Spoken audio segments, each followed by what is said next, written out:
Hello, welcome to another video. Today, since it's getting close to Easter, I thought it'd be fun to do a really easy no sketch Easter bunny. And we're just gonna pick a few Easter colors and just have some fun with watercolor. So let's get going. For my colors, I chose Daniel Smith Bronzite Genuine, Raw Sienna Light, Bloodstone Genuine for my dark value, Kyanite Genuine. I used a few Primatech colors. And finally, one of my favorites, Rose of Ultramarine. So let's start with the eye, and using a small brush, I think I have a number 4 here.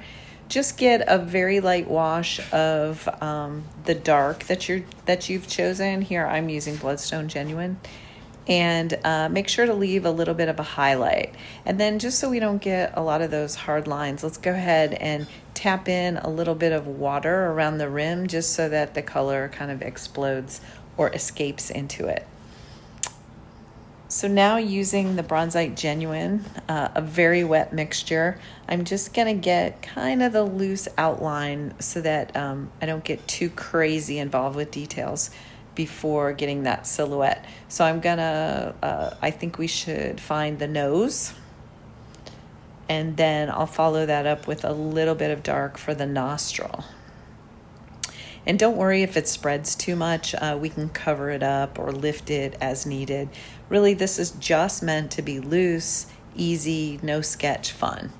So let's pull up that Bronzite Genuine into the ear and start to inject a little bit of color.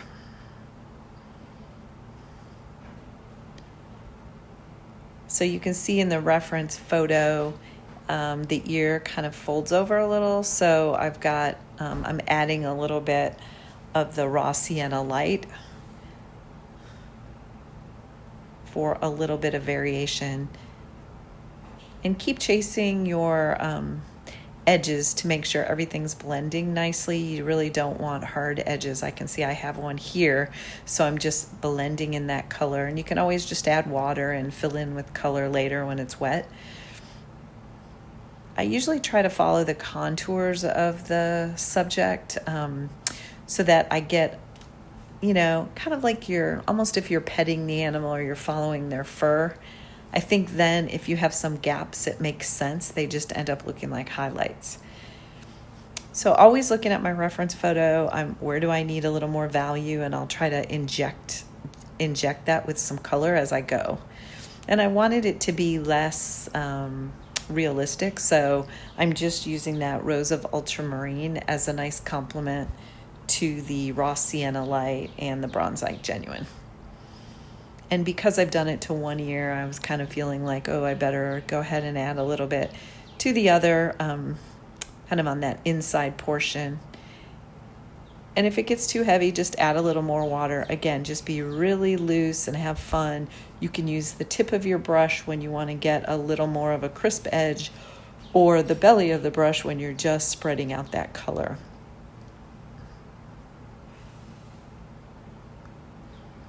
I love this Bronzite Genuine, and it has a little bit of shimmer to it, which I think is extra fun for a holiday image.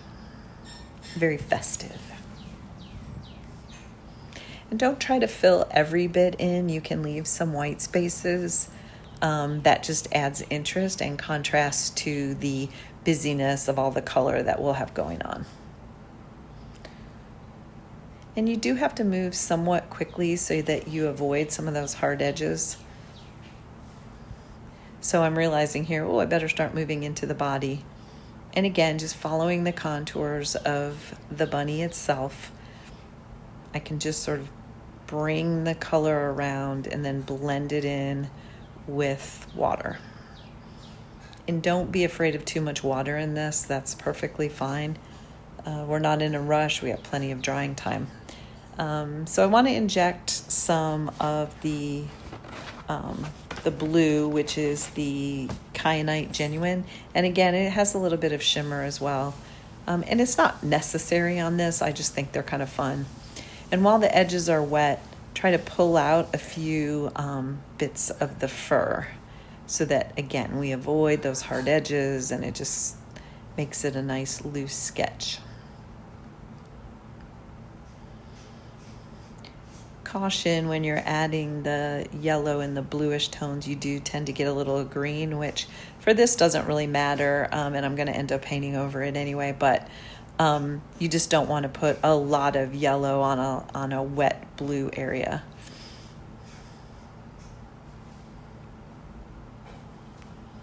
And if you do like me and you get a little color you didn't want, just lift it off, no problem. Again, that's why I love watercolor, because there's always room to fix your mistakes as you're painting. Constantly look at your reference photo when you're doing a non-sketch painting. You don't want to get too far away from the overall silhouette.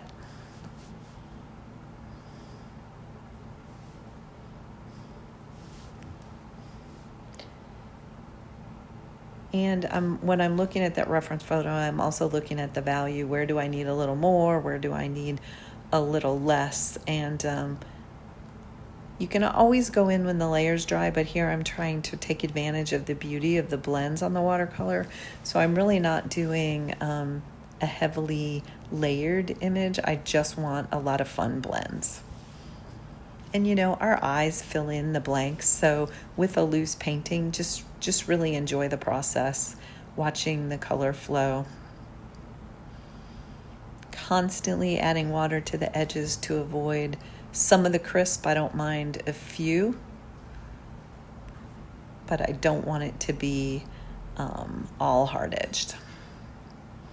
Now for the body, when I get there, well, I guess we got to finish the ear first. So here it was looking a little too white, so I just wanted to blend in the edge and add a little bit more color just to soften it.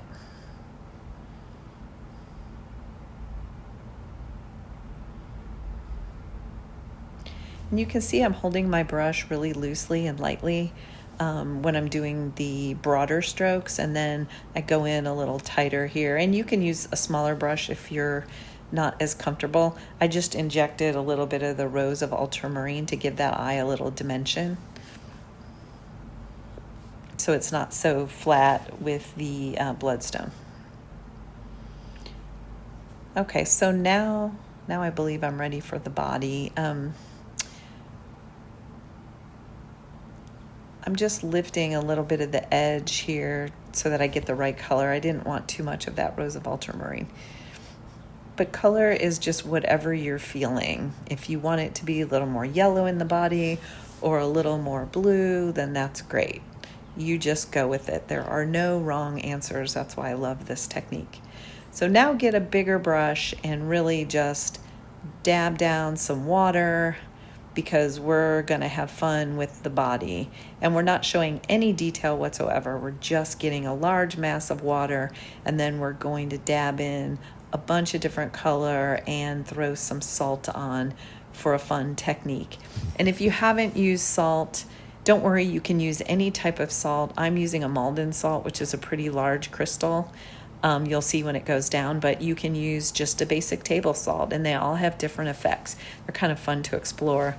But when we put it down, you'll see it'll push the pigments out, and especially because a lot of the choices that I made with my colors are granulating, and I'm using a cold pressed paper, which has some texture.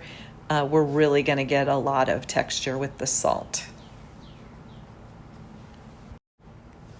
Ideally, when you put the salt down, you have a damp surface, not completely wet, and you'll get the best effect.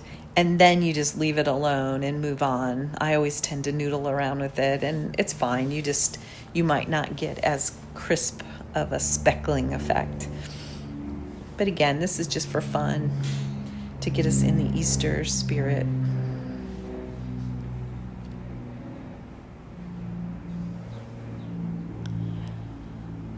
So now look at your reference photo and see, what are you missing? Where do you need a little more detail? I felt like I didn't get enough of the furry effect, so I'm going to go in and add a little bit of detail using that Bronzite Genuine.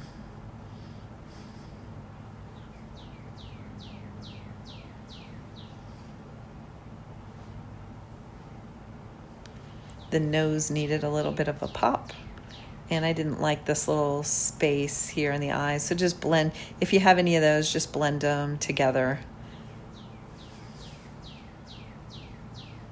I'm a huge fan, I keep repeating it, but just following the contours of what you see, and you'll be happy that it'll add a lot of movement to your painting. And here I wanted a little more detail around the eye, so I'm going in with the smaller brush with that rose of ultramarine on top of the Bloodstone Genuine. I could see I was missing, again, more value, so I'm just going in here to make the ear a little more refined. And same with the mouth.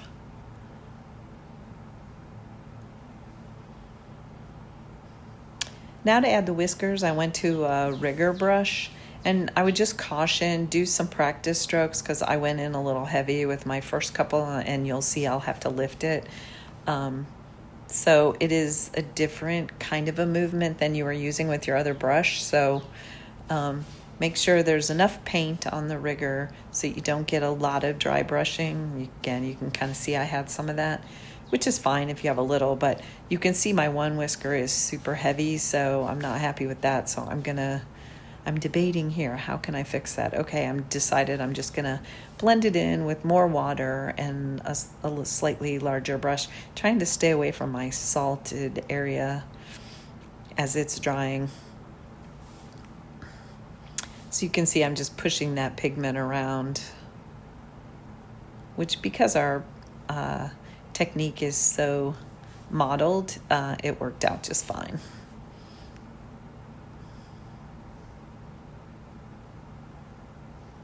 My paint is still quite wet where the salt is, so I'm able just to add a little more pigment to get a little more dramatic effect. So I'm using that Kyanite Genuine.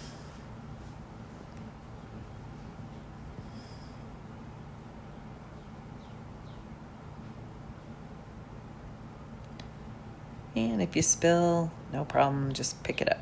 And we're gonna do some splattering in this area anyway, so don't worry about being too precious about it. Can you see we have a repeating theme? Is it not precious, be loose, just have fun.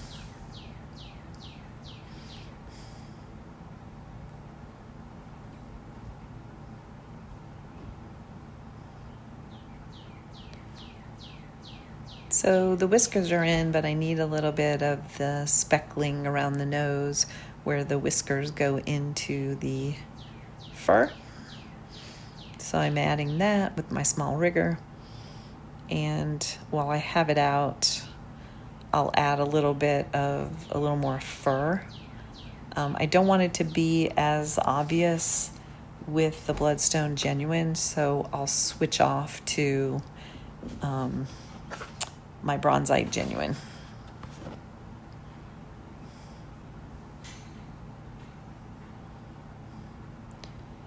And we don't have to show every hair, we just have to imply that it's not flat. That around the edges we have a couple of stray hairs popping out, and that will imply that the rest of the bunny is furry. And it's easier to do when you have a bit of paint to pull, so if you need to add a little like I did here, then you can pull that out while it's still wet. And just, at this point, I'm really not looking at the reference photo at all. I'm just seeing, what does my particular painting and interpretation need? Where do I need a little more dimension and value shifts? And the colors aren't really realistic as well. And here with the ear, I was kind of missing that edge. I wanted to show that ear was turned over. So I am going back in and just glazing over more of that edge.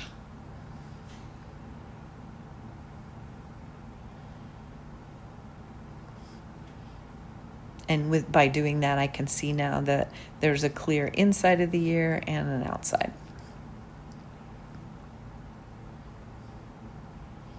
And again, these are just sort of the finishing touches that make your piece unique and different from the reference photo, because we're not trying to use it and create a realistic bunny from it. We're just trying to have some fun and enjoy the beauty of watercolors and blends and evoke a little bit of the Easter spirit,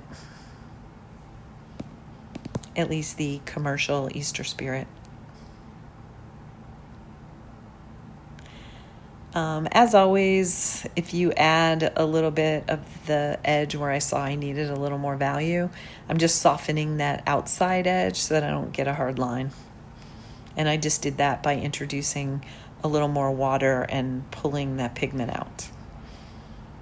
That's a nice technique to a little bit of the wet on wet to give the impression of fur.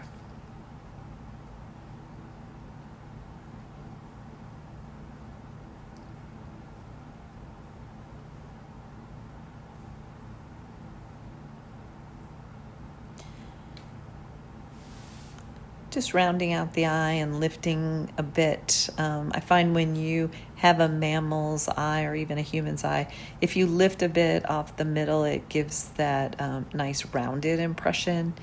And at the end, if you don't have enough of a highlight, you can always put a little bit of white gouache on it to really pop that highlight. The highlights of the eye really bring whatever animal you're doing to life, I feel.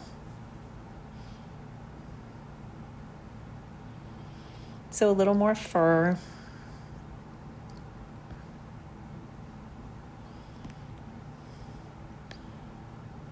Make sure that the body matches the head, which matches the ear.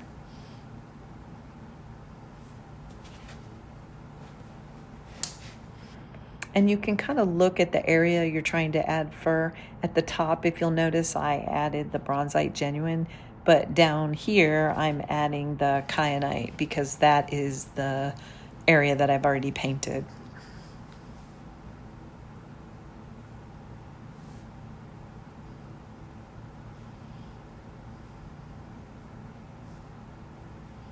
And your painting may, if you're painting along, may end up looking completely different than mine, and that's okay. This is really meant to be a fun exercise where you end up with a colorful, free-spirited bunny.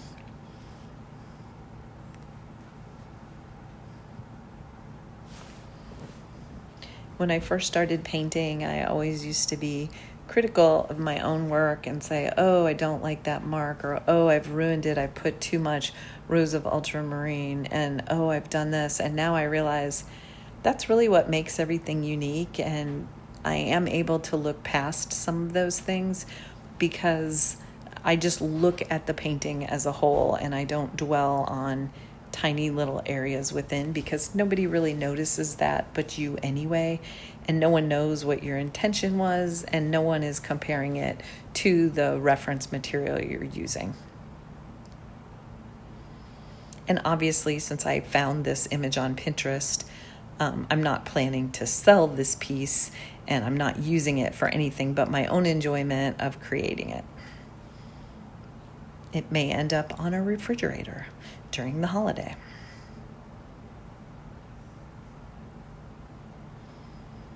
Now that the head is dry, I can go on with the top glazing layer and just add a few shadows using my Kyanite. And again, that's just going to add a little more definition where I feel like I needed a few more edges. And this is the point in your painting where you need to start evaluating. Is it done? Is what you're doing by adding more enhancing it, or is it just adding clutter? So let's have some final fun. Let's splash on the colors we used. I like to do smaller splatters sometimes, and so I just chose my number 4 brush. The more water you add, the bigger splatters you get, so I'm doing just a variety as I change colors. And I'm not worrying about covering the work. I just want it to go all over. There are some areas on the body that are still drying, and so that paint is spreading even more. But I love this technique for just giving kind of a final background that's fun. It reminds people this was created from art. So as you can see, here's our final piece. I've scraped off the salt after it dried using a credit card. And I did add a tiny bit of gouache to the eye. It was a little bit transparent, but I love the effect. I hope you had fun. If you had fun and enjoyed this type of painting, please let me know in the comments. If you have other ideas, I'd love to hear those as well. And I always appreciate a like, and hope you consider subscribing if you haven't already. Until the next time, happy painting.